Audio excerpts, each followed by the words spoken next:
امام اعظم ابو حنیفہ رحمت اللہ تعالی علیہ، آپ کی سیرت پر سوانے پر کچھ باتیں آج کی گفتگو کا موضوع ہیں۔ کیونکہ امام صاحب رحمت اللہ علیہ کا وصال شعبان المعظم میں ہوا یا رجب میں ہوا، ان دو مہینوں میں سے با اختلاف روایات آپ کا وصال ہے۔ امت مسلمہ کو فقہ کا بہت بڑا ذخیرہ دینے میں اور لوگوں کو مسائل شرعیہ سے آگاہ کرنے میں جس شخص نے سب سے زیادہ کردار ادا کیا وہ امام اعظم ابو حنیفہ کی ذات ہے۔ امام صاحب ایک تابعی بزرگ ہے، تابعی اس کو کہتے ہیں جو صحابہ کے شاگرد ہوتے ہیں۔ امام صاحب نے بہت سارے صحابہ کی زیارت کی، ان کی خدمت میں رہے، ان سے دین سیکھا اور پھر امت مسلمہ کو دین کے اصول بنا کر عطا فرمائے۔ قیامت تک جتنے لوگ بھی فقہی مسائل سیکھیں گے وہ سارے امام اعظم ابو حنیفہ کا شکریہ ادا کر کے سیکھیں گے۔ فقہ ہوتی کیا ہے؟ قرآن پاک فرقان حمید میں اللہ نے فرمایا فَاسْأَلُوا أَهْلَ الذِّكْرِ إِن كُنتُمْ لَا تَعْلَمُونَ، فرمایا اگر تمہیں کسی بات کا علم نہ ہو تو اس سے پوچھ لیا کرو جسے اللہ نے علم عطا فرمایا ہے۔ تمہیں جب علم نہ ہو تو ان کے پاس جاؤ جنہیں اللہ نے علم دیا ہے۔ اس کا نام فقہ ہے۔ کسی عالم کی، کسی بزرگ کی تقلید کرنا، اس کے مقلد ہونے کا معنی یہ ہے کہ آپ کسی ایک شخصیت کے، ایک بزرگ کے قول پر اعتبار کرتے ہوئے کہ اس کو دین کا علم زیادہ ہے تو جو بات وہ بتائے، چونکہ ہر آدمی یہ طاقت نہیں رکھتا کہ وہ سارے قرآن کا مطالعہ کرے، تفاسیر کا مطالعہ کرے، احادیث کا مطالعہ کرے، ان کی شرح دیکھے، صحابہ کرام کے اقوال دیکھے، صحابہ کا اس مسئلے میں کیا موقف تھا، کیا رائے تھی، ہر چیز کو پرکھے۔ ہر آدمی کے بس کی یہ بات نہیں ہوتی، تو اس کے لیے شریعت اسلامیہ کے قانون بنا دیا گیا کہ ایک امام کی تقلید کر لو۔ دلیل کیا ہے؟ نبی کریم سید عالم صلی اللہ علیہ وسلم نے حضرت معاذ ابن جبل رضی اللہ تعالیٰ عنہ کو یمن کا گورنر بنایا تھا۔ یہ بات آپ نے تھوڑا سمجھنی ہے، اس لیے کہ یہ ہمارے دور کا ایک نیا فتنہ ہے۔ لوگ کہتے ہیں میرے ایک ہاتھ میں قرآن ہے، ایک میں حدیث ہے، اور بندے بھی بڑی جلدی آ کے کہتے ہیں جی وہ فلاں آدمی تو قرآن اور حدیث کے بعد بات ہی نہیں کرتا، صرف قرآن اور صرف اس کے علاوہ تو بات ہی نہیں کرتا۔ ذرا ایک سوال کا جواب دیجئے، یہ جو بخاری شریف کی حدیث آپ کو بتائی جاتی ہے تو یہ ہمیں کس نے بتایا ہے کہ یہ نبی پاک کی حدیث ہے؟ جی امام بخاری نے۔ کس نے بتایا؟ تو اعتبار کس پر کیا آپ نے؟ جی یہاں تو کوئی بندہ کہے نا جی مجھے ڈائریکٹ نبی پاک نے بتایا ہے، پھر تو سمجھ میں آئی قرآن۔ اور تو جب تو امام بخاری پر اعتبار کر رہا ہے، وہ کہہ رہے ہیں یہ نبی پاک کی حدیث ہے، تو مان رہا ہے، تو پھر اعتبار کس پہ ہوا؟ بولے اس بات کو سمجھیں۔ لوگ آپ کو بڑا صاف ستھرا سا نعرہ دیتے ہیں صرف قرآن اور صرف حدیث، تو بھائی یہ بتاؤ چلے قرآن پاک تو اللہ کا کلام ہے، صحابہ نے ہم تک پہنچا دیا، تو حدیث کیسے آئی؟ ان لوگوں سے بگڑ کر ایک نیا فرقہ بن گیا، وہ کہتے ہیں ہم اہل قرآن ہیں، ہم حدیث بھی نہیں مانتے۔ چکڑالوی گروپ اس کو کہتے ہیں۔ وہ لاہور میں بھی کچھ طبقہ اس کا پایا جاتا ہے، وہ بگڑ گئے ہیں، وہ کہتے ہیں صرف قرآن پاک، حدیث تو اماموں نے بنائی ہے، اماموں نے لکھی، ہم نہیں مانتے۔ وہ ایسے نہ کرو بھائی، اس طرح تو سارا دین مشکوک ہو جائے گا۔ علم والوں کا رستہ ہمیں کس نے بتایا ہے؟ قرآن پاک میں۔ کس نے بتایا؟ اللہ نے کہا فَاسْأَلُوا أَهْلَ الذِّكْرِ إِن كُنتُمْ لَا تَعْلَمُونَ۔ اگر تمہیں کسی بات کا علم نہ ہو تو جس کو علم ہے اس سے جا کے، بھئی مجھے گاڑی نہیں چلانی آتی تو میں اب کہوں گا پہلے قرآن پاک سے مجھے نکال کے دو گاڑی، مجھے اللہ سکھائے چلانی۔ حدیث پاک میں پہلے لکھا ہو کہ گاڑی یہ اس کا نمبر ہو، فلانی علاقے کی بنی ہوئی ہے، میں کسی بندے سے سیکھ لوں یا مجھے حدیث پاک سے مل جائے گا؟ تو بھئی یہ عجیب سی بات ہے، تو گاڑی چلانی سیکھنی ہے تو جس کو گاڑی چلانی آتی ہے اس کے پاس جا سیکھ لے، تو دلیل مانگنے لگ گیا۔ تو بھئی قرآن اور حدیث کا علم جس بندے کو زیادہ ہے اس سے اسپیشلسٹ کے پاس جائیں آپ، وہ آپ کو بتائے گا آپ نے کیا کرنا ہے، بات ختم ہو گئی۔ اگر آپ کو شوق ہے خود مجتہد بننے کا تو ٹھیک ہے، آپ اتنا علم حاصل کریں، وہاں تک آپ جائیں۔ شیخ الاسلام خواجہ قمر الدین سیالوی رحمت اللہ تعالی علیہ، خواجہ صاحب کے پاس ایک شخص آیا، اللہ کرے یہ بات آپ کی سمجھ میں آ گئی تو بڑا فائدہ ہو جائے گا، بڑا فائدہ ہوگا یہ لفظ اگر آپ سمجھ گئے۔ اللہ کرے میری قوم سمجھدار ہو جائے، آمین تو کہنا۔ اللہ کرے سنی کو بھی کچھ سمجھ آنے لگ جائے۔ خواجہ صاحب کے پاس ایک بندہ آیا، کہنے لگا امام اعظم کی بات نہیں ماننی چاہیے۔ امام اعظم کی بات ان کی تقلید نہیں کرنی چاہیے، بڑی موٹی بات۔ خواجہ قمر الدین سیالوی کہنے لگے تیری یہ بات مان لوں؟ تیری بات کوئی نہیں سمجھ آئی آپ کو؟ کہنے لگا امام اعظم کی بات، آپ فرمانے لگے تیری یہ بات مان لوں؟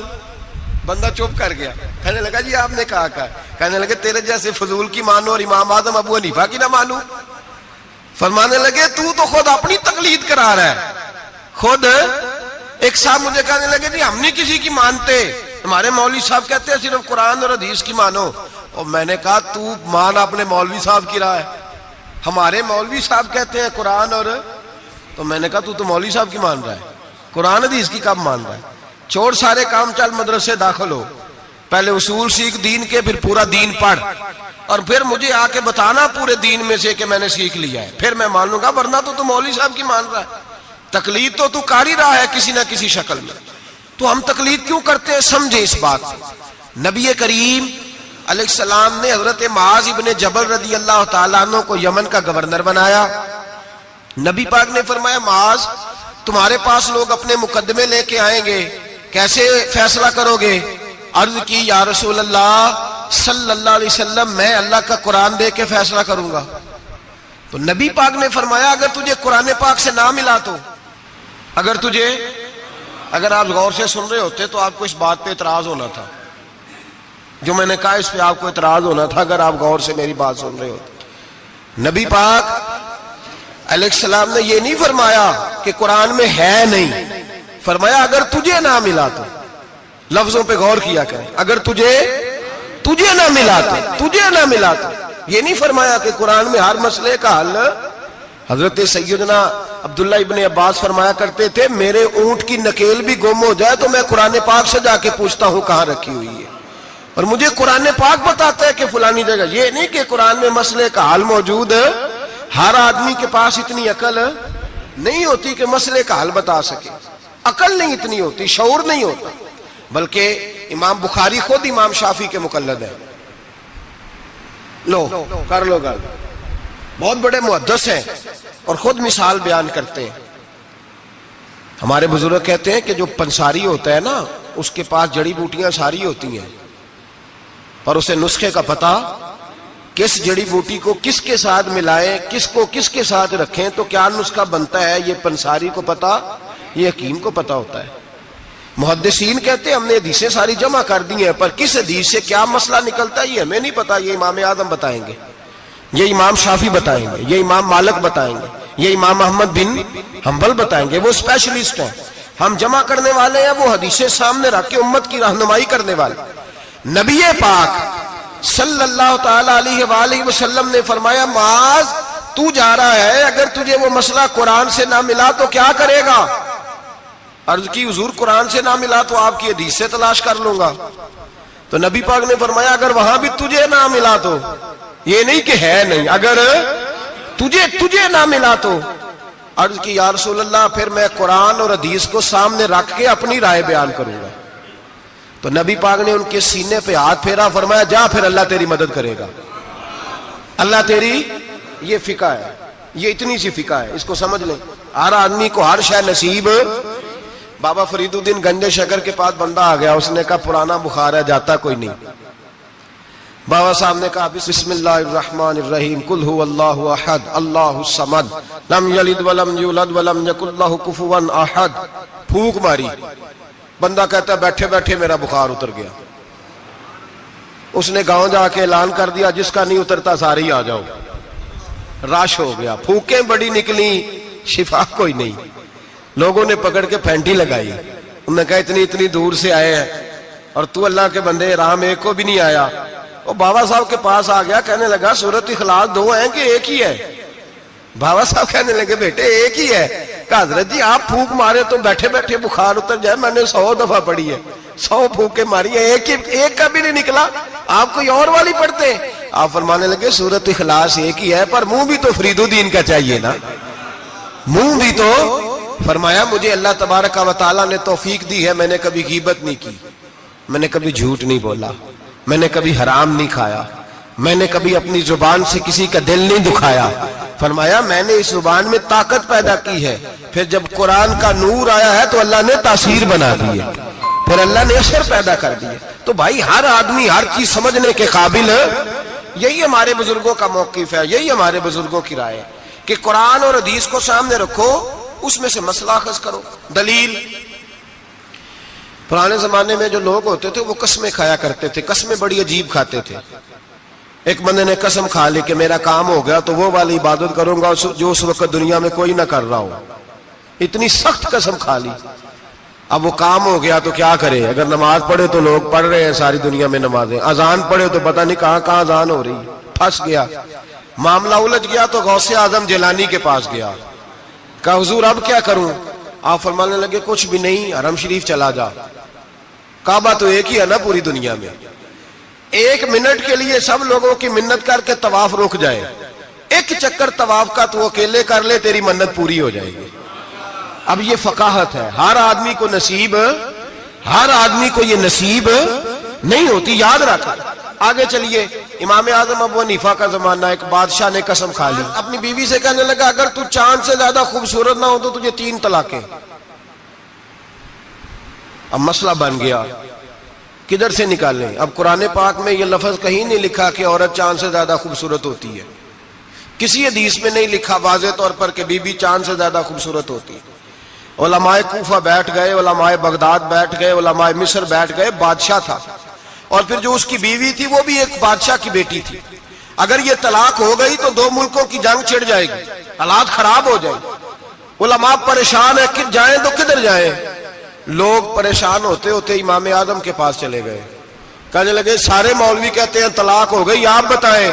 امام صاحب کہنے لگے کوئی نہیں طلاق ہوئی. کہا کیوں؟ فرمانے لگے اللہ کا قرآن کہتا ہے لَقَدْ خَلَقْنَا الْإِنسَانَ فِي أَحْسَنِ تَقْوِيمٍ. اللہ فرماتا ہے میں نے سب سے حسین انسان کو پیدا فرمایا ہے. تو جب سب سے حسین انسان ہے تو چاند سے بھی زیادہ انسان ہی حسین ہے. فرمایا لہذا اس کی بیوی کو طلاق. مسئلہ تو قرآن پاک سے حل فرمایا نا, لیکن ہر آدمی کی وہاں تک رسائی ہو سکی, یہ فقاہت, یہ علم ہے. اور یہ اللہ سب کو عطا نہیں کرتا, یہ کسی کسی کا نصیبہ ہوتا ہے, کسی کسی. اور ویسے ابھی اب تو لوگوں کو شوق ہے نا, ہر بندہ ہر کام کرنا چاہتا ہے. صحابہ یہ نہیں کرتے. حضرت عمر فاروق سے پیارا قرآن کوئی نہیں پڑھ سکتا. وہ 5 نمازوں کی امامت کرتے تھے, تراویحوں کی باری آتی تھی تو حضرت ابی بن کعب کو آگے کھڑا کرتے, فرماتے تھے تو پڑھا. حضرت جناب سیدنا عمر فاروق کو بھی بڑا اعلیٰ قرآن پڑھنا آتا تھا, لیکن جب اچھی قرات سننے کو دل کرتا تھا تو حضرت ابو سعید خدری کو بلاتے تھے, حضرت ابو موسیٰ اشعری کو بلاتے, ان سے سنتے تھے. بھائی ہر آدمی دوڑ کے آگے بڑھ گیا ہے اور لوگوں کو بزرگوں کے خلاف اکساتا ہے, کہتا کوئی تقلید نہیں, ہمیں خود سمجھ میں آتی. خدا کے بندے, جب صحابہ کرام علیہم رضوان, صحابہ حضرت عمر فاروق کا طریقہ یہ تھا جب کوئی بندہ مسئلہ پوچھتا تو کہتے علی کے پاس جاؤ, اس لیے کہ جو علم اللہ نے علی کو عطا فرمایا وہ کسی کے حصے میں نہیں آیا. جو علم اللہ نے, اور اس کی دلیل ان کی فقاہت ہے. ایک بی بی تھی, دائی تھی, وہ اس کے گھر میں بچے جنم لیتے تھے, بچے پیدا ہوتے تھے. یہ دیکھیں علم جو ہوتا ہے نا وہ علم ہوتا ہے, فقاہت ہوتی ہے. اور یہ اللہ کی عطا ہے, یہ رب کی عطا ہے, جس کو چاہتا ہے عطا کر دیتا ہے. نہ اس میں حسد ہو سکتا ہے, نہ اس میں کوئی شخص کہہ سکتا ہے مجھے کیوں نہیں ملی. حضرت علی رضی اللہ تعالیٰ عنہ کا زمانہ ہے, ایک بی بی کا خیمہ تھا, جھونپڑی تھی, جیسے آج ہاسپٹل بنے ہوئے ہیں وہاں بچے پیدا ہوتے ہیں. ایک بی بی تھی, وہ دائی تھی, کام کرتی تھی یہ والا, اس کے گھر میں 2 کیس اکٹھے آ گئے. نہ اتنی لمبی چوڑی لائٹیں ہوتی تھی, اس نے اپنی جھونپڑی میں دونوں بیویاں اکٹھی تھی, دونوں کو اللہ تعالیٰ نے اولاد دی. رات بڑی گہری تھی, اندھیرا بڑا سخت تھا, ایک کے گھر میں بچہ پیدا ہوا, دوسری کے گھر میں بچی پیدا ہوئی.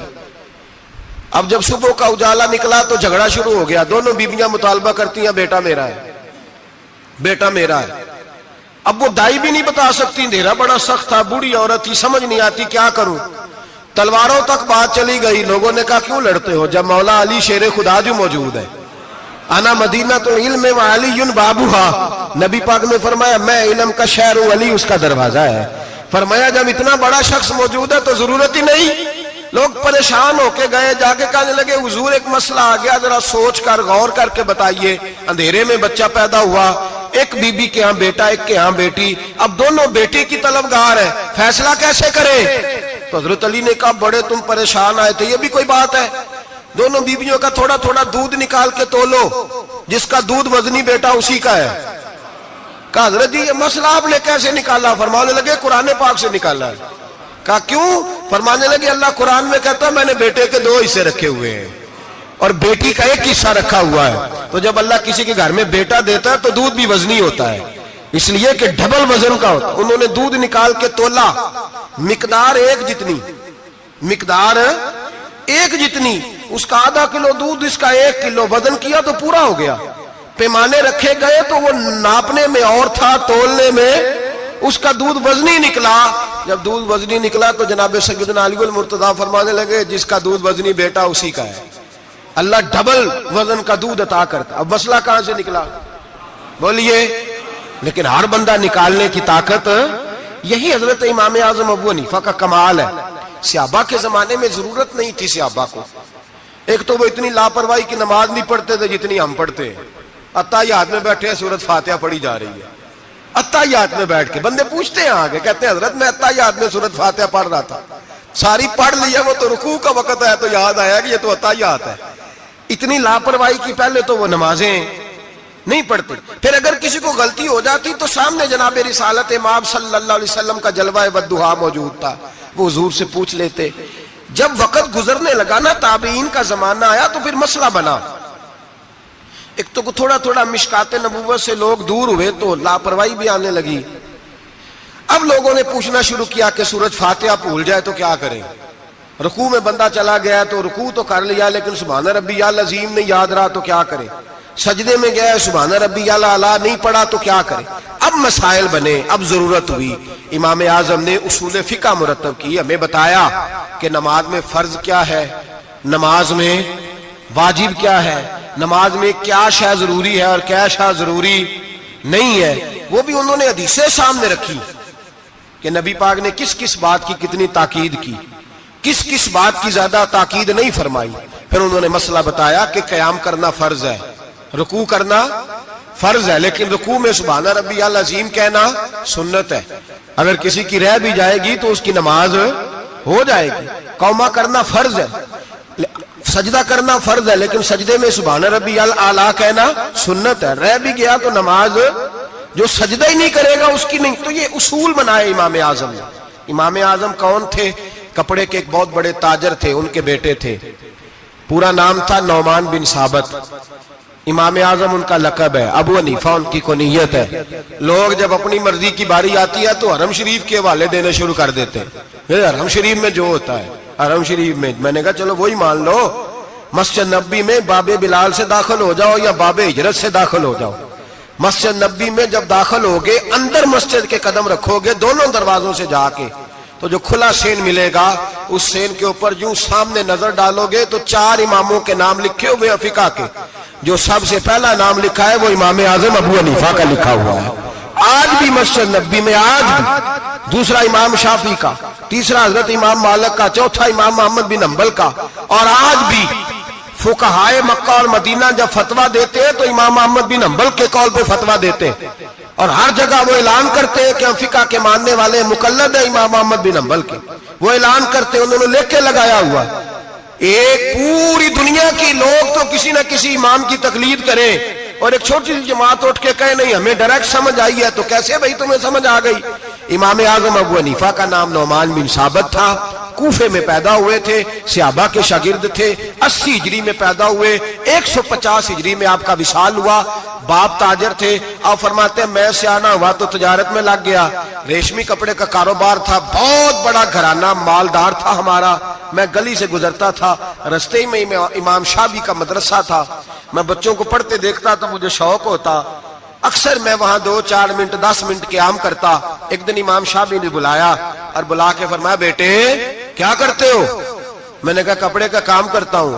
تو کہنے لگے تیرے چہرے میں بڑی چمک ہے، تیرے چہرے میں بڑی روشنی ہے، مجھے لگتا ہے میرا رب تجھ سے کوئی بڑا ہی کام لینے والا ہے، تو آ نہیں جاتا، پڑھ نہیں لیتا۔ اقبال کہتے ہیں اگر کوئی شعیب آئے میسر، شبانی سے کلیمی 2 قدم ہے، اللہ کرے کسی کو کوئی مل جائے، کسی کو کوئی بیٹھا ہوا مجھے دور دعا دیتا ہے، میں ڈوبتا ہوں پر سمندر اچھال دیتا ہے، اللہ کرے کوئی مل جائے۔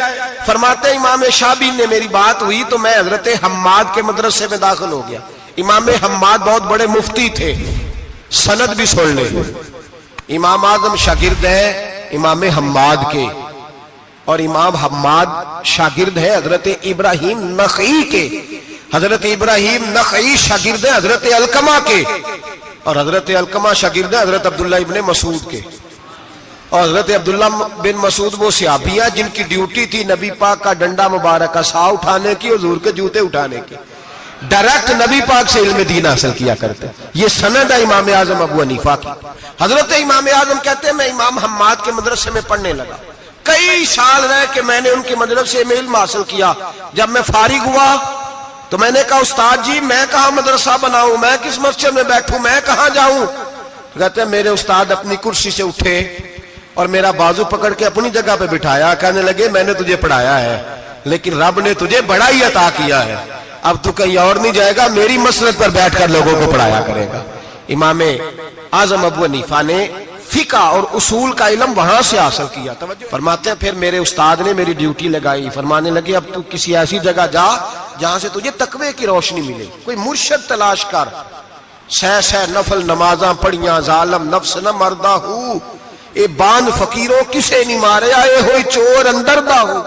حضرت امام اعظم سن 80 ہجری میں کہتے ہیں 80 ہجری میں, آج سے 1400 سال پہلے 1350 سال پہلے امام اعظم کہہ رہے ہیں مجھے ضرورت تھی کہ میں جا کے کسی کے ہاتھ میں ہاتھ دوں تاکہ میں اس سے اصلاح لوں جو میرے قلب و نظر کو صحیح کرے.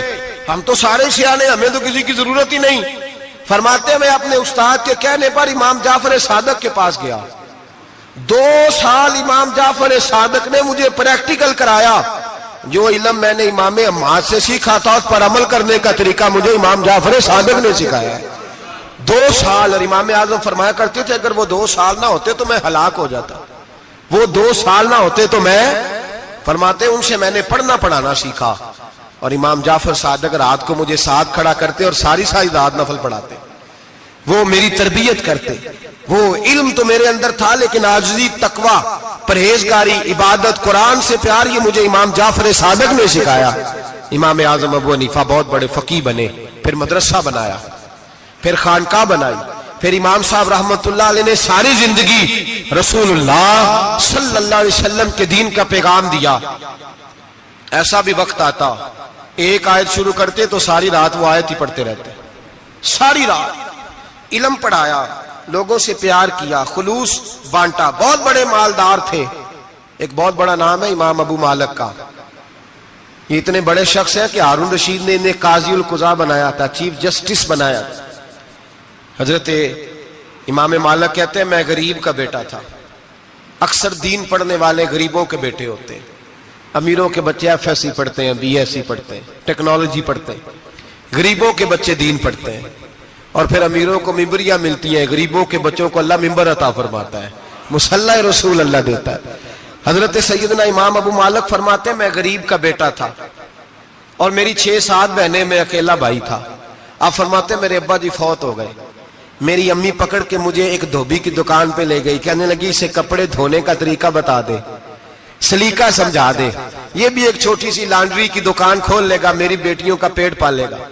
دھوبی کہنے لگا ٹھیک ہے میں 2-3 درہم بھی دوں گا مہینے کے, اور جب کام سیکھ جائے گا تو تنخواہ بڑھ جائے گی. امام ابو مالک رحمت اللہ علیہ فرماتے ہیں میں بہنوں کے لیے روزی کمانے نکلا, میں بیوہ ماں کے سر پہ بوجھ اتارنے کے لیے نکلا, میں غربت کے عالم میں نکلا. رستے میں امام اعظم کا مدرسہ تھا. فرماتے میں وہاں چمکتے چہرے دیکھتا لیکن اپنی غربت کو دیکھ کے میں آگے بڑھ جاتا, پریشان ہوتا کہ میں کیسے علم حاصل کروں گا. آپ فرماتے امام صاحب مجھے اکثر دیکھتے. ایک دن امام اعظم باہر نکلے, مجھے کھڑے ہوئے دیکھا تو قریب بلایا, سینے سے لگایا, ماتھا چوما. کیا نام ہے؟ میں نے کہا ابو مالک میرا نام ہے. کہا تمہیں پڑھنے کا شوق ہے؟ کہا بڑا شوق ہے. کہنے لگے چل آ جا پڑھا کر, آ جا مدرسے میں پڑھا کر. کہتے میں سارا دن وہاں پڑھتا, گھر سے کام کرنے آتا, سارا دن امام اعظم کے پاس پڑھتا رہتا. مہینہ آیا تو میری اماں کہنے لگی تنخواہ لاؤ. میں نے کہا امی جی تنخواہ تو وہ دے گا جو ڈیوٹی پہ جاتا ہو, میں تو پڑھنے جاتا ہوں. کہتے اماں گھر سے نکلی اور بڑے غصے کے ساتھ نکلی, کہنے لگی مولوی نے میرا بچہ خراب کر دیا, میرا بچہ خراب کر دیا. میں کام پہ بھیجتی تھی، اس نے کس چکر میں ڈال دیا؟ مسلوں سے بھی کبھی پیٹ بھرا ہے، کام بھی تو کرنے چاہیے نا۔ کہتے ہیں امام اعظم کے سامنے کھڑی ہوئی، امام صاحب بڑے امیر کبیر آدمی، اربوں خربوں پتی تھی، اور پھر اتنے بڑے عالم فقیر، سارا بغداد، سارا کوفہ، سارا مصر سلوٹ کرتا ہے۔ بی بی آئی اور تیز جملے، عورتوں کا طریقہ ہوتا ہے، کہنے لگی مولوی تیری سفید داڑھی، تیرا اتنا نام، تجھے خیال ہی نہیں آیا؟ میں بیوہ عورت ہوں، تو نے میرا بچہ خراب کر ڈالا، میری یتیم بچیاں روٹی کہاں سے کھائیں گی؟ مسلوں سے بھی کبھی پیٹ بھرا ہے؟ کہتی اتنے سخت جملے کہے، پر قربان جاؤ امام اعظم سنتے رہے اور مسکراتے رہے۔ کہنے لگے میری غلطی ہے، میری غلطی ہے، میری غلطی ہے، بی بی بھول گیا تھا، غلطی ہو گئی۔ بی بی کہتے رہی، امام صاحب سنتے رہے۔ جب غصہ اتر گیا تو کہنے لگے اماں تیرا غصہ اتر گیا ہے؟ اتر گیا ہے۔ کہنے لگے تیرا بیٹا بڑا نیک ہے، تیرا بیٹا بڑا لائق ہے، تو اسے پڑھنے دے۔ کہنے لگے چپ کر بے مولوی، یہ پڑھے گا تو میں روٹی کہاں سے کھاؤں گی؟ امام صاحب کہنے لگے مجھے بتائے گی تیرے گھر کا خرچہ کتنا ہے؟ اس نے ایک لفظ تو ہے 3 دینار کا، ایک روایت ایسی بھی لکھی ہے بزرگوں نے، کہنے لگی 40 درہم ہے، اور اماں کہتی میں نے جان بوجھ کے زیادہ بتائے، حالانکہ میں کناب کا خرچہ کرتی تھی، لیکن جب کھلا ڈلا کرے تو وہ والا خرچہ بتایا۔ میں نے کہا 40 درہم خرچہ ہے، تو دے گا؟ تو کہتے امام اعظم کہنے لگے اماں تجھے لینے نہیں آنا پڑے گا، پہلی سے پہلے تیرے گھر میں پہنچ جایا کریں گے، یکم سے پہلے آئیں گے۔ او بھائیو، کہاں استاد ملتے ہیں، کہاں استاد ملتے ہیں، کہاں وہ لوگ ملتے ہیں جو دعائیں مانگتے، التجائے کرتے، پیار کرتے۔ گزر گیا وہ دور، اب تو سوٹ لینے کا دور ہے، مٹھائیاں لینے کا دور ہے، ہاتھ ڈلوانے کا دور آیا ہے۔ اب کون پوچھتا ہے؟ اب تو پوچھتے ہیں تو میرے لیے کیا لایا ہے؟ حضرت سیدنا امام اعظم ابو حنیفہ رحمت اللہ علیہ 1 دن نہیں، 2 دن نہیں، 4 دن نہیں، 5 مہینے نہیں، 20 سال تک، کہنا آسان، بولنا آسان، سننا آسان، 20 سال تک امام ابو مالک کے گھر میں خرچہ دیتے رہے، وہ پڑھتے رہے۔ اماں کہنے لگی تو میرے بیٹے کو لگا تو لیا ہے، تو پڑھ کے بنے گا کیا؟ حضرت امام اعظم فرمانے لگے بادشاہوں کے تخت پر بیٹھ کر بادشاہوں کے ساتھ کھانے کھایا کرے گا، ان کے ساتھ بیٹھ کے حلوہ کھائے گا، وقت آئے گا تو دیکھے گی۔ کہتے ہیں میرے امام انتقال کر گئے، وقت بیت گیا، ہارون رشید نے مجھے بلایا بغداد میں اور کہا میں آپ کو چیف جسٹس بنانے لگا ہوں۔ کہتے ہیں میں خوشی سے سجدے کرنے لگا، میں چیف جسٹس بنا۔ میں نے اپنی اماں کو خط لکھا کہ اماں بغداد آ جا، تیرے بیٹے کو اللہ نے بڑی شان عطا کر دی ہے۔ فرماتے ہیں ہارون رشید کی بیوی بڑی اولیاء کی، علماء کی بڑی فرما بردار تھی، محبت کرنے والی تھی، اس نے حلوہ بنا کے بھیجا، کھانا بنا کے بھیجا۔ ہارون رشید تخت پہ بیٹھ کے کھانے لگا تو کہنے لگا امام صاحب آپ بھی یہیں آ جائیں میرے ساتھ۔ کہتے ایک کونے میں وہ بیٹھ گیا، ایک میں بیٹھ گیا، بیچ میں کھانا رکھ لیا۔ اتنی دیر میں میری اماں بھی پہنچ گئی، 2 لقمے کھائے تھے کہ اماں آ گئی۔ جب اماں نے مجھے تخت پہ بیٹھے دیکھا، ایک یتیم، ایک لاوارث، ایک بن باپ کا بچہ، وہ کل تک جو بہنوں کے لیے 4 دینار نہیں لا سکتا تھا، تخت پہ بیٹھ کے جب روٹی کھاتے دیکھا تو اماں تڑپ گئی، روئی، چیخیں ماری۔ میں نے کہا اماں کیا ہوا؟ کہنے لگی بیٹا مجھے تیرا استاد یاد آ گیا ہے، اس نے کئی سال پہلے کہا تھا اسے دین کا علم پڑھنے دے، اسے فقیہ بننے دے، یہ بہت آگے جائے گا۔ دیکھ آج اللہ نے تجھے کتنی شان عطا کی ہے۔ کہا بیٹا یہ کمال تیرا نہیں، یہ امام اعظم ابو حنیفہ کا کمال ہے، یہ ان کا کمال ہے جنہوں نے تمہیں یہاں تک پہنچایا۔ میرے بھائی اپنی پوری زندگی حضرت امام اعظم ابو حنیفہ نے۔ آج تو اساتذہ کرام، اساتذہ مجھ سے ایک ٹیچر کہنے لگے حضرت جی دل نہیں لگتا، بے سکونی سی ہے، کچھ بتلائیں۔ تو میں نے کہا کلاس میں کوئی یتیم بچہ ڈھونڈ لیں، کوئی لاوارث بچہ ڈھونڈیں، اس کی وردی اپنے ذمے لے لیں، کتابیں اپنے ذمے لے لیں، اس کا خرچہ اپنے ذمے لے لیں، روز جیب میں ٹافیاں ڈال کے جایا کرے کہ غریب کو دینی ہے۔ فرمایا 2 مہینے یہ والا وظیفہ بھی پڑھ کے دیکھیں، اللہ آپ کو سکون عطا کرے گا۔ یہ بھی کہنے لگے بڑی ٹھنڈک ہوئی ہے، بڑا سکون ملا ہے، بڑی تابعداری۔ میں نے کہا آپ لفظوں سے سکون چاہتے ہیں، وہ لوگ خدمت کر کے سکون لیتے۔ کوفے کا ایک امیر آدمی تھا، پھر غریب ہو گیا۔ غریب، غربت بڑی پریشانی ہے، بڑی پریشانی، بڑی آزمائش۔ غریب بیوقوف اس لیے ہوتا ہے کہ اس کی جیب میں پیسے نہیں ہوتے۔ غریب مجبور اس لیے ہوتا ہے کہ اس کے پاس ہوتا کچھ نہیں نا، تو ساری آزمائشیں کٹھی آ جاتی۔ غریب آدمی تھا، محنت مزدوری کرتا لیکن پوری نہ ہوتی. وہ کہتا ہے ایک دن گلی میں ککڑی بیچنے والا آیا تو میری ایک بیٹی تھی چھوٹی سی, باقی بچے بڑے تھے, چھوٹی ضد کرنے لگی, کہنے لگی ککڑی کھانی ہے. ککڑی کہتے میں پریشان ہو گیا, دل ٹوٹ گیا. بیٹی نے سوال کیا ہے, فرماتے میں نے سوچا کس کے پاس جاؤں, کسی اور کے پاس مجھے سمجھ نہ آیا, میں سیدھا امام اعظم کے پاس چلا گیا. یہ شخص ہے جو مجھے دے گا بھی اور میرا پردہ بھی رکھے گا, مجھے دے گا بھی اور میرا, بولیے, میرا یہ پردہ بھی رکھے گا, یہ رسوا نہیں کرے گا, یہ فوٹو نہیں کھچائے گا, یہ فوٹو کھچا کے پہلے دن فیس بک پہ نہیں لگائے گا کہ میں غریبوں میں تھیلے بانٹ رہا ہوں, یہ اسی وقت اخبار والوں کو نہیں بلائے گا ایک تھیلا اور 6 اخباروں میں تصویریں, یہ اس طرح نہیں خیرات دے گا. حضرت امام اعظم کے پاس گیا تو فرماتے رش بہت زیادہ تھا, میں امام صاحب سے بات ہی نہ کر سکا, واپس آ گیا. امام صاحب نے بندہ بھیجا, فرمایا پتہ کر یہ بندہ کسی ضرورت کے لیے آیا تھا, رش کی وجہ سے بات نہیں کر پایا. کہتے واپس میرے پیچھے بندہ بھیجا, وہ میرے گھر تک آیا, گھر آ کے اس کو حالات کا پتہ چل گیا, واپس گیا. کہتے ہیں 3 تھیلیاں شرفیوں کی بھر کے امام اعظم لائے اور خود آئے اور رات کے اندھیرے میں آئے اور مجھے تھیلیاں دے کے نا تو میرے آگے ہاتھ باندھ دیے. میں نے کہا حضور ہاتھ کیوں باندھتے ہیں؟ آپ فرمانے لگے یار دکھ اس بات کا ہے کہ تو میرا پڑوسی تھا اور تیری غربت کا مجھے پتہ ہی نہیں چلا, تو میرے علاقے کا تھا اور میں نے سوچا ہی نہیں, میرا اپنا تھا مجھے خیال ہی نہیں آیا. فرمایا معاف کر دے, میری شکایت نہ کرنا کہ یہ میری طرف توجہ نہیں کرتا. علم بھی تھا, عمل کا نور بھی تھا, تقوی کا حسن بھی تھا, غریب کی مدد کا جذبہ بھی تھا. آج لوگوں پر مال کا فتنہ سوار ہوتا ہے, سب پر نہیں لیکن زیادہ لوگوں پر. جیسے جیسے مال آتا جاتا ہے ویسے ویسے عقل بھی آتی جاتی ہے, ویسے ویسے سیانے بھی ہوتے جاتے ہیں. کہتے ہیں وہ بھی کمائے وہ بھی کرے, میں تو ٹیکنیکلی بڑا ہوں, میں عقل مند ہی, میں بڑی نہ بہن کی فکر رہتی ہے, نہ بھانجوں کی فکر رہتی ہے, نہ رشتہ دار کی فکر رہتی ہے, نہ دائیں بائیں کچھ دیکھتے ہیں. لوگ جیسے جیسے پاورفل ہوتے جاتے, ہٹتے جاتے, کٹتے جاتے, امیروں سے گرانے لگتے جاتے, آگے کی طرف دیکھتے جاتے. امام اعظم ابو حنیفہ رحمت اللہ علیہ نے ساری زندگی پیار کیا, محبت بانٹی, علم, فقاہت, تقوی, روشنی. آج لوگوں کو علم ہوتا ہے پر علم کا نور نہیں ہوتا. ہمیں بہت ساری باتوں کا پتہ ہوتا ہے پر وہ باتیں ہمارے لفظوں میں ہوتی ہیں, ہم اس کے حسن سے آگاہ. اور اگر میں یہ کہہ دوں کہ ہمیں ان باتوں پر یقین کامل نہیں ہوتا, کہہ رہے ہوتے ہیں, ہم سمجھتے بڑی باتیں کرتے ہیں لیکن ان باتوں کے پیچھے جو عمل کا جذبہ ہے وہ پھیکا ہوتا. امام اعظم ابو حنیفہ رحمت اللہ تعالی جتنے بڑے عالم تھے اتنا ہی بڑا خوف تھا اللہ کا دل میں, اتنا ہی بڑا خوف تھا.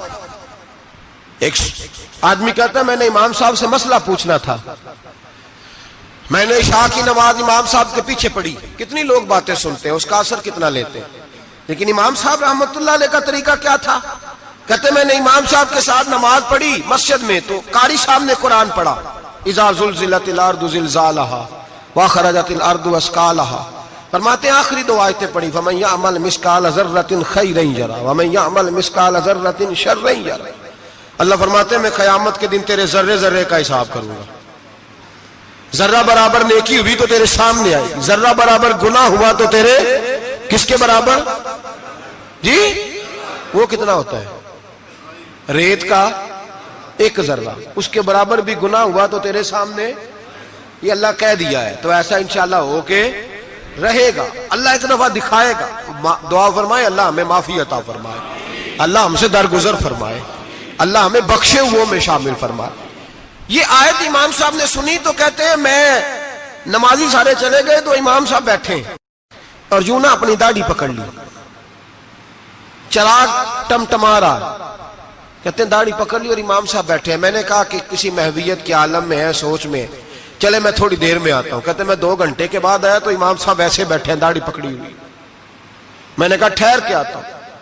میں پھر 1-1.5 گھنٹے کے بعد گیا تو ویسے ہی بیٹھے. کہتے ہیں تہجد کا وقت ہو گیا, میں مسجد میں گیا تو چراغ ٹمٹمانے لگا, ختم ہونے کے قریب آ گئے.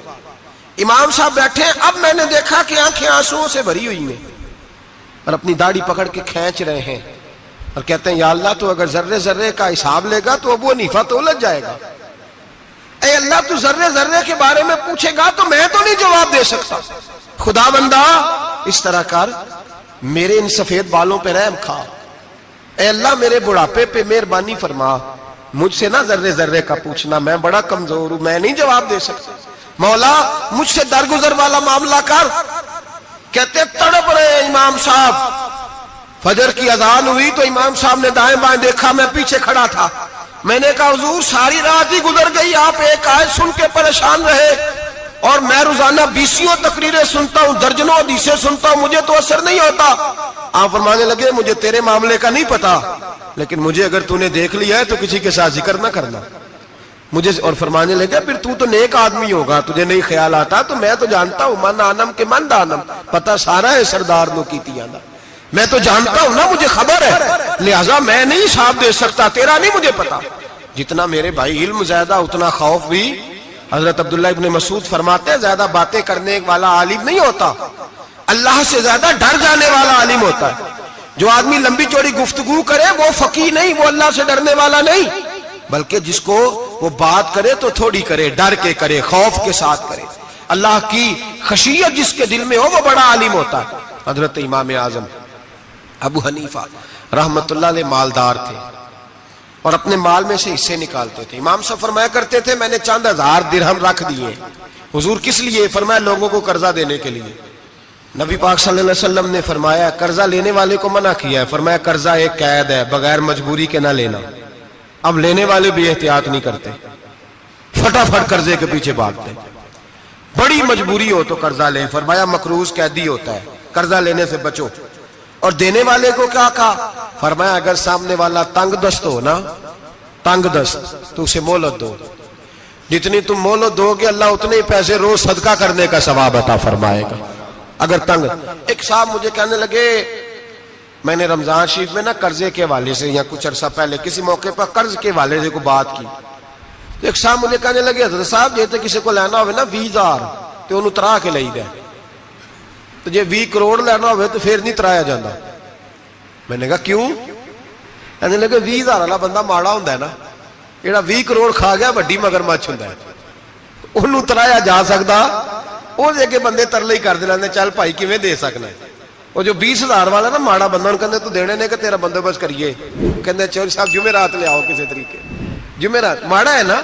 نبی پاک نے کیا فرمایا؟ حضور نے فرمایا تجھے پتہ چل جائے کہ تنگ دست ہے تو مہلت دے، جتنے دن تو اس سے پیسے نہیں لے گا اتنے ہی پیسے روز صدقہ کرنے کا ثواب دیا جائے۔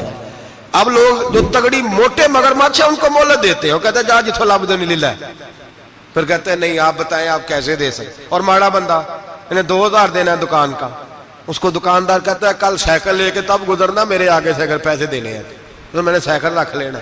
ڈرنا چاہیے اللہ پاک، ہمیں پتہ ہوتا ہے سامنے والا غریب ہے، تنگ دست ہے، مجبور ہے، اسے مہلت دینی۔ امام صاحب کہتے ہیں میں نے کچھ پیسے رکھے ہوئے تھے، پس منظر یہ تھا کہ غریب لوگ آتے ہیں تو میں ان کی مدد کروں گا۔ امام اعظم ابو حنیفہ نے ایک بندے سے پیسے لینے تھے اور حال یہ تھا کہ آپ دھوپ میں کھڑے تھے، ساتھ اس بندے کا مکان تھا، لوگوں نے کہا حضرت دیوار کے سائے میں ہو جائے، فرمانے لگے اس سے پیسے لینے ہیں، اگر سائے میں کھڑا ہوا تو سود میں شمار ہو جائے گا، میں اس سے فائدہ نہیں لے سکتا۔ ایک بندے سے قرضہ لینا تھا، وہ آپ کو دیکھ کے گلی اور دوسری گلی میں چلا گیا، رستہ بدل گیا اور چھپ گیا۔ امام صاحب رونے لگے، کہنے لگے اے اللہ میں اتنا برا ہو گیا ہوں کہ تیرے بندے مجھ سے چھپنے لگے، اس کو ڈھونڈ کے لائے، کیوں چھپتا ہے؟ کہا حضور آپ کے پیسے دینے ہیں۔ آپ نے فرمایا جا میں نے اللہ کی رضا کے لیے معاف کیے، آج کے بعد چھپنا نہ، اس لیے میں نہیں چاہتا کہ تجھے کوفت ہو، تو میری طرف دیکھ کے چھپنے لگا ہے، میری طرف دیکھ کے۔ غریب تو بھائی گلیوں میں گھستے پھرتے ہیں کہ کوئی بندہ مل نہ جائے، مقروض آدمی، پتہ اس وقت چلتا ہے جب خودکشی کر گیا، پتہ اس وقت چلتا ہے پھر لوگ آتے ہیں اس کے بچوں کو کہتے ہیں فکر نہ کرنا ہم تیرے ساتھ ہیں، تو اس کے ساتھ ہونا تھا، ان کا سایہ بچ جاتا۔ اب آئے ہو امام اعظم ابو حنیفہ رحمت اللہ تعالیٰ علیہ لوگوں کو سہولت دیتے، آسانی دیتے، پیار کرتے، محبت کرتے۔ ہم لوگوں کا مزاج ایسا نہیں ہے، ہمارے اخلاقیات کے اندر وہ حسن نہیں جو ہمارے بزرگ ہمیں دے کے گئے، اور پھر چھوٹی چھوٹی باتوں میں حقوق العباد کا خیال کرتے، چھوٹی چھوٹی باتوں۔ ہم تو گالی دے کے بھی کہتے ہیں نا چل کیا ہو گیا، گالی دی ہے نا۔ میں نے دیکھا ہے سائیکل والے کی ٹکر اگر پجارو والے کے ساتھ ہو جائے تو معافی سائیکل والے نے مانگنی ہے، کیونکہ وہ سائیکل پہ بیٹھا ہے نا، اس کی غلطی یہ ہے کہ وہ سائیکل پہ بیٹھا ہے، معافی سائیکل والے نے مانگنی ہے، پجارو والا نہیں مانگے گا۔ ہو سکتا ہے سائیکل والا اٹھ کے کہے جناب مجھ سے غلطی ہو گئی، مجھے پتہ ہی نہیں تھا کہ آپ تھے، ورنہ میں آپ کے آگے نہ آتا۔ سائیکل والا مجبور ہے کیونکہ اس کے پاس پجارو نہیں، اور پجارو والا تو شیشہ نہیں نیچے کرتا، کہتا دھوپ آئے گی، گاڑی بڑی مشکل سے ٹھنڈی کی ہے۔ نیچے اتر کے ملازم کہتا ہے اس کو پوچھو اگر کوئی 200-400 کا نقصان ہوا تو 500 دے دو۔ مزاج ہے امام اعظم ابو حنیفہ رحمۃ اللہ علیہ، عالم، حقوق العباد کا چھوٹی چھوٹی۔ آپ کے شاگردوں میں سے کسی کے چہرے پہ شکن آتا تو 20 بار پوچھتے کوئی پریشانی ہے میرے بیٹے کو، کیا ہو گیا؟ ساری زندگی سایہ دار شجر کی طرح گزاری، ساری زندگی شاگردوں پر، مریدوں پر محبت کا سائبان رہا، ٹھنڈی چھاؤں رہی امام صاحب کی۔ امام اعظم ابو حنیفہ رحمۃ اللہ تعالی علیہ گلی سے گزر رہے تھے، لکڑی کے جوتے پہنا کرتے تھے، کھڑاؤں۔ ایک نوجوان بچے کے پیر پہ پیر آ گیا تو کہنے لگا امام اللہ سے ڈر جا۔ یہ لفظ کہے تو امام صاحب کی چیخ ہی نکل گئی، کئی گھنٹے بے ہوش رہے۔ لوگوں نے کہا حضور کیا ہوا؟ فرمانے لگے تم نے سنا نہیں؟ چھوٹے چھوٹے جوان بھی کہتے ہیں کہ ابو حنیفہ اللہ سے نہیں ڈرتا، اللہ کی مخلوق کہتی ہے نہیں ڈرتا۔ اگر یہ کہہ رہے ہیں تو میرا کیا بنے گا؟ کئی دن روتے گزر گئے، لوگ اس بچے کو لائے، آگے کہنے لگا حضور آپ تو پریشان ہو گئے، میں نے تو محاورتاً کہا تھا، محاورتاً کہا تھا کہ آپ اللہ سے نہیں ڈرتے۔ فرمانے لگے بیٹے مجھے محاوروں کا نہیں پتا، جب رب کے خوف کا نام آتا ہے تو جملے سیدھے میرے دل سے جا کے ٹکراتے، سیدھے دل سے جا کے ٹکراتے۔ گلی سے گزر رہے، لکڑی کے جوتے پہنے، کھڑا ہوں، بارش ہے، کیچڑ ہے، ایک دیوار کے قریب سے گزرے تو تھوڑا سا کیچڑ اڑ کے نا تو دیوار پہ پڑ گیا۔ یہاں ٹرالی والا ساری دیوار توڑ جاتا ہے اور کہتا ہے چلو میں نے کون سا جان بوجھ کے کیا ہے۔ یہاں لوگوں کا گھر توڑ جاتے ہیں، کہتے ہیں چلو بتاؤ کتنا خرچہ آیا تھا۔ فوری طور پہ لوگ ماننے کو تیار ہی نہیں۔ امام صاحب کے پیروں سے یہ باریکی سمجھے، یہ حقوق العباد کا مسئلہ ہے۔ جو جاننے والے ہوتے تھے ان کا یہ طرز زندگی تھا۔ کیچڑ اڑا پیروں سے اور ایک آدمی کی دیوار پہ پڑ گیا۔ امام صاحب کھڑے ہیں، سوچ رہے کروں تو کیا کروں۔ شاگرد ساتھ ہے، حضرت جی کیا پریشانی ہے؟ آپ فرمانے لگے میں نے اس کی دیوار گندی کر دی ہے، صاف نہ کروں تو بھی ظلم ہے، اور اگر صاف کروں تو دیوار کچی ہے، جب صاف کروں گا تو کچھ مٹی اتر جائے گی تو کسی کے گھر کی مٹی اتارنا یہ بھی ظلم ہے۔ اب میں دو پریشانیوں میں الجھ گیا ہوں، کدھر جاؤں؟ کہا حضرت جی پھر؟ فرمایا اس کے دروازے پہ دستک دو۔ دروازے پہ دستک دی تو جو بندہ باہر آیا وہ مجوسی تھا، آگ کی پوجا کرنے والا تھا۔ امام صاحب کہنے لگے مجھے جانتے ہو؟ کہنے لگے حضور سارا کوفہ جانتا ہے، سارا بغداد جانتا ہے، ساری دنیا جانتی ہے آپ مسلمانوں کے امام ہیں، لوگ جانتے۔ آپ نے فرمایا یار مجھ سے غلطی ہو گئی ہے۔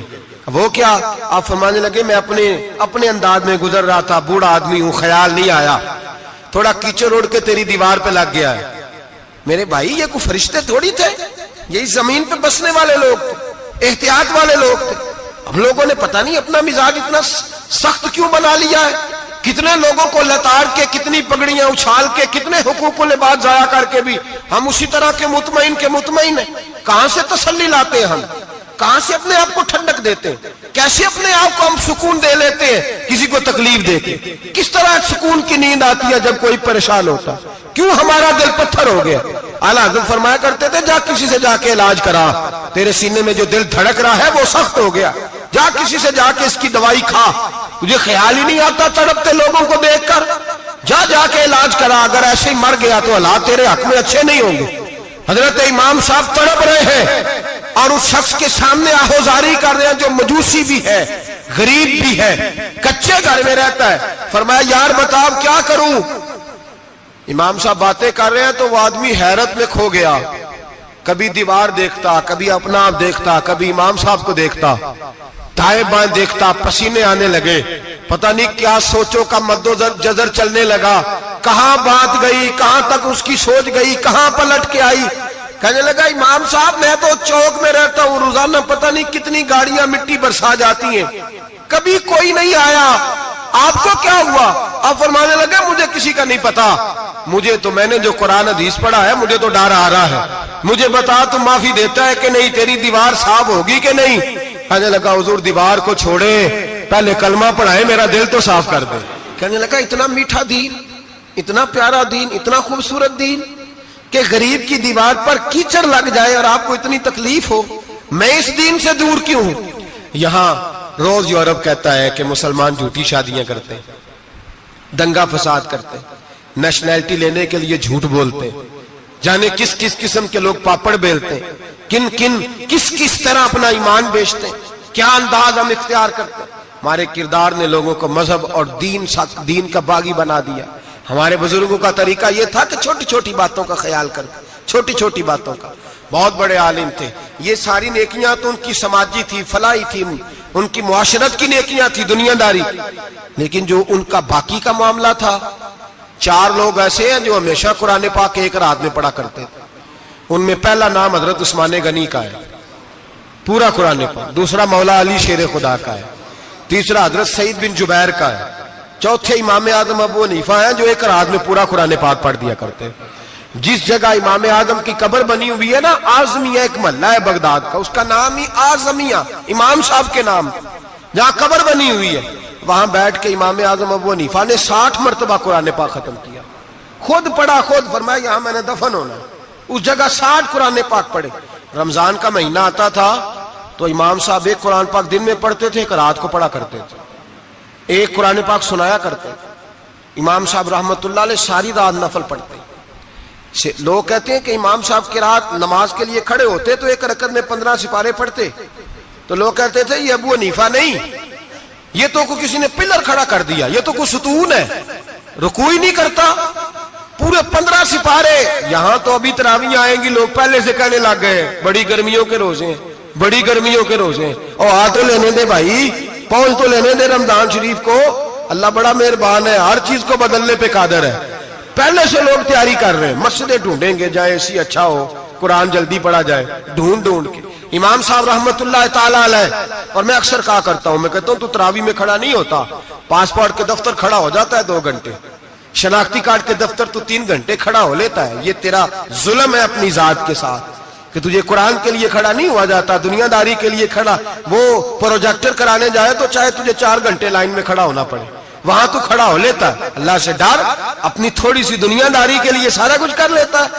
حضرت امام صاحب رحمت اللہ تعالیٰ علیہ تقوی اور طہارت کے پہاڑ 55 حج کیے امام اعظم نے۔ کتنے؟ 55 حج فرمائے۔ آج ایک مشقت والا کام ہے، جد و جہد والا کام ہے، جوان بھی تھک جاتے ہیں، کہتے ہیں بڑا مشکل ہے جی، اور یہ جتنا مرضی آسان ہو گیا قیامت تک اس نے مشکل ہی رہنا ہے، اس لیے کہ یہ ایک مجاہدہ ہے۔ 55 حج کیے، آخری حج پہ گئے تو کعبے کے مجاور کو کہنے لگے ذرا کھول نہیں دیتے کعبے کا دروازہ، میرا اندر جانے کو دل کرتا ہے۔ اس نے دروازہ کھولا، اندر گئے تو کہنے لگے خدایا، 2 جملے کہے، کہنے لگے اے اللہ جتنا تو نے مال دیا تھا میں اتنا شکر نہیں ادا کر سکا، اور جتنا تو نے علم دیا تھا میں اتنا عمل نہیں کر سکا، اب بوڑھا ہو گیا ہوں، مہربانی کرنا مجھ سے درگزر والا معاملہ کر، اور اے اللہ اگر تو مجھے بتا دے کہ تو راضی یا ناراض ہے تو میں ذرا سکون سے مر جاؤں۔ کہتے ہیں کعبے کی دیواروں سے آواز آنے لگی، ابو حنیفہ تیرا رب تجھ سے بڑا راضی ہے۔ داتا گنج بخش علی اجمیری جیسا بابا 1000 سال پہلے لکھ کے گئے کشف الماجود میں، داتا صاحب نے لکھا ہے 1000 سال پہلے کشف الماجود میں، داتا صاحب فرماتے ہیں میں حضرت بلال کی قبر پہ حاضری دینے گیا، یعنی 1000 سال پہلے کے مسلمان بھی قبروں پہ مزاروں پہ جایا کرتے تھے۔ داتا صاحب لکھتے ہیں، کہتے ہیں ملک شام میں حضرت بلال حبشی کی قبر پہ حاضری دینے گیا، میں قبر پہ حاضری دے کے تو ساتھ لیٹ گیا، میری آنکھ لگ گئی، مجھے خواب میں نبی پاک کا دیدار نصیب ہوا، گویا حاضری حضرت بلال کی، اور برکت یہ کہ وہاں مجھے مصطفیٰ کا دیدار نصیب ہو رہا ہے۔ فرماتے ہیں نبی پاک میری خواب میں آئے، حضور نے ایک بوڑھے بابے کے گلے میں ہاتھ ڈالا ہوا ہے اور اپنے ساتھ ساتھ چلا رہے ہیں۔ میں نے عرض کی یا رسول اللہ یہ کون ہے؟ تو نبی پاک نے فرمایا یہ تیرا امام اعظم ابو حنیفہ ہے۔ فرماتے ہیں مجھے سمجھ آ گئی کہ امام اعظم بھٹک اس لیے نہیں سکتے کہ انہیں رسول پاک نے سہارا عطا فرمایا ہے، وہ بھے کس لیے نہیں سکتے کہ نبی پاک نے انہیں سہارا دیا۔ داتا گنج بخش علی اجمیری رحمت اللہ تعالی علیہ فرماتے ہیں کہ امام صاحب رحمت اللہ تعالی علیہ بہت بڑی شخصیت۔ امام اعظم کا پیغام کیا ہے؟ انہوں نے فقہ بنائی، دین پھیلایا، جتنی بھی میں نے باتیں سنائی سارا پیغام، ایک پیغام ہے امام صاحب۔ امام صاحب رحمت اللہ تعالی علیہ فرماتے ہیں کہ دین پر عمل کرنے والوں کو بھی کسی اچھی صحبت کی ضرورت ہوتی ہے، عمل کرنے والے کو۔ آپ فرماتے ہیں کئی دفعہ عمل کرنے والے کا عمل بھی ٹوٹ جاتا ہے، استقامت نہیں رہتی۔ فرماتے اچھی صحبتیں تلاش کرو، ان کے پاس بیٹھا کرو، ورنہ ہو سکتا ہے جو عمل تم کر رہے ہو اس میں کمی آ جائے۔ جتنا نیک لوگوں سے رابطہ زیادہ رہتا ہے انسان کا دین پر عمل زیادہ رہتا ہے، جتنا نیک لوگوں سے پیچھے ہٹتا ہے اتنا دین سے۔ آپ فرمایا کرتے تھے اگر 2 سال نہ ہوتے جو میں نے امام جعفر صادق کی صحبت میں گزارے تو ابو حنیفہ ہلاک ہو جاتا۔ اپنے آپ کو رب کریم کے بندوں کے ساتھ لگا کے رکھیں، جوڑ کے رکھیں۔ ولی مشہد مرسلی تیری ناموس و حرمت کے ہم ہیں امین، تیری ناموس و حرمت کے ہم ہیں امین۔ بعد مکہ مدینہ کے تیرا حرم، قرۂ ارض پر محترم محتشم، تیری مٹی کو چھو جائے جس کی جبی، رب رحمان کا خاص اس پر کرم، چپ چپا تیرا نور کی کہکشاں، تیرا صخرہ و گنبد بہار آفری، تیرا صخرہ و گنبد بہار